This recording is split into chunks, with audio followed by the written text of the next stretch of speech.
Hello everyone and welcome to Africa 24, the channel that puts Africa first. In this edition of Decryptage with Mr. Gabby Asare, chairman of the Africa Prosperity Network, we look at mechanisms to be put in place to ensure the private sector plays a greater role in Africa's development. Mr. Gabby Asare, welcome to Africa 24. Could you tell us about the Africa Prosperity Network and its activities?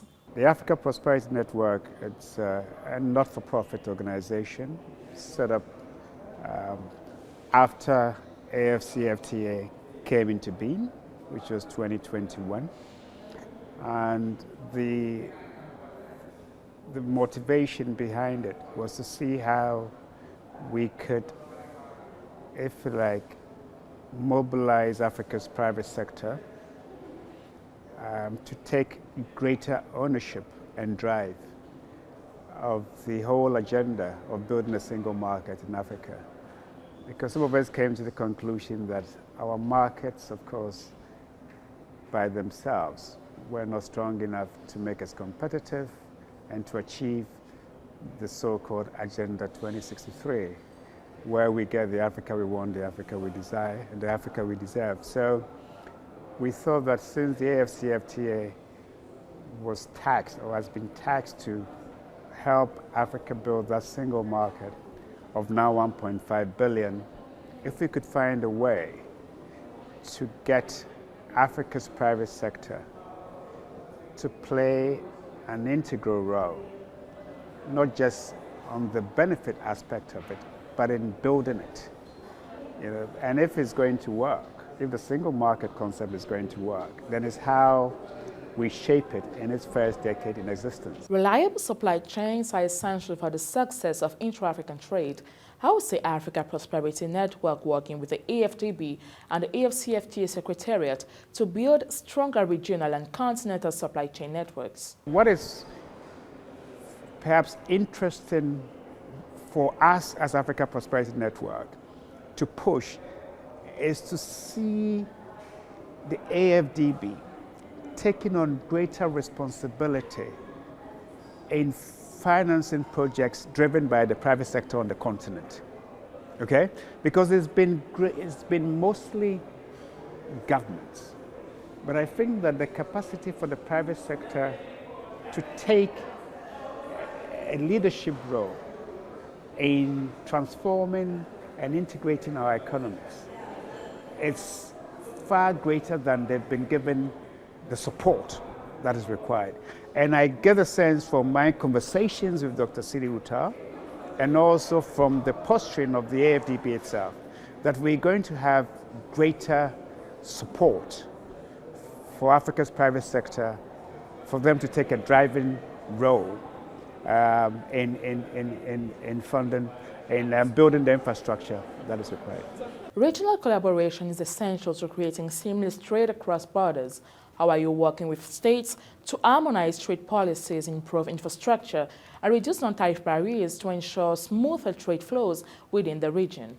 What we are doing now with the AFCFTA, and I'm sure other law firms are also doing the same thing, is that we work with the AFCFTA to help in building that sort of, if like, a greater sense of harmonization of trade rules. It's not just trade, it's not also trade rules, it's actually practice. Because for instance, in the EU, okay, they have the ECJ, which is the European Court of Justice.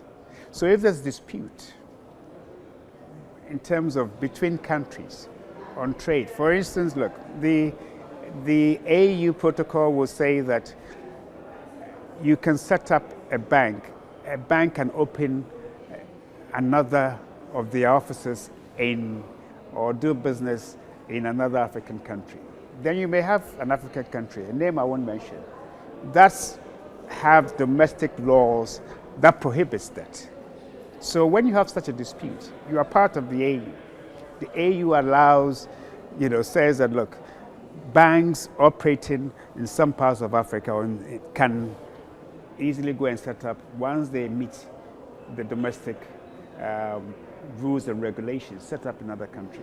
But then in that country, they are saying that they don't welcome international banks. You know, so we must find, if we don't find a way to harmonize our trade rules and regulations, it may be difficult. But it's actually happening.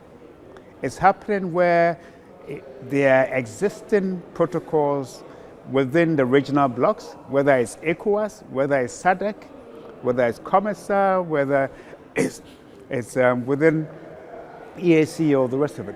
There are these protocols. But what they should do, and the process is already on, is to see how, now that we have the AFCFTA, is to see how we can first of all harmonize all these regional trade rules. And I think that, to me, is the easiest thing to do. But the hardest thing to do is finding the financing, the funding, to build the infrastructure that can connect and integrate our various markets. The AFDB has a new president. How do you plan to work with him while carrying out your activities? This is where the election of Dr. Sidi Uta comes of some interest to us. Last year, on July 21st, they had the AU6 coordination meeting in Accra. The Africa Prosperity Network were tasked by Badea to help them organize their 50th anniversary in Accra. And at the breakfast meeting, which was a side event to the AU coordination meeting, Dr. Sidi Uta launched the Arab Africa Financial Consortium. Now, the interesting thing about that is that his vision is essentially to aggregate the financial institutions in the Arab region to cooperate with the financial institutions in Africa so that we can, if you like, significantly enhance the capital base of our institutions to finance the projects that are necessary for transformation and, of course, integration. So I see now his elevation, or his election, his transition from Badea, which was then the driver of this Arab-Africa deeper collaboration or cooperation, to AFDB, as very significant, because it means that potentially, okay, it will open a whole new vista of significant sources of financing for projects on the continent. And it's not just that Africa is looking to just the Arab world for funding. Africa has a consumer base of 1.5 billion, okay? Now, the Arab region is also growing significantly as a big commercial hub for business. Mr. Gabby Asare, thank you for answering Africa 24's questions. Ladies and gents, get more on Africa24TV.com and on the app My Africa 24.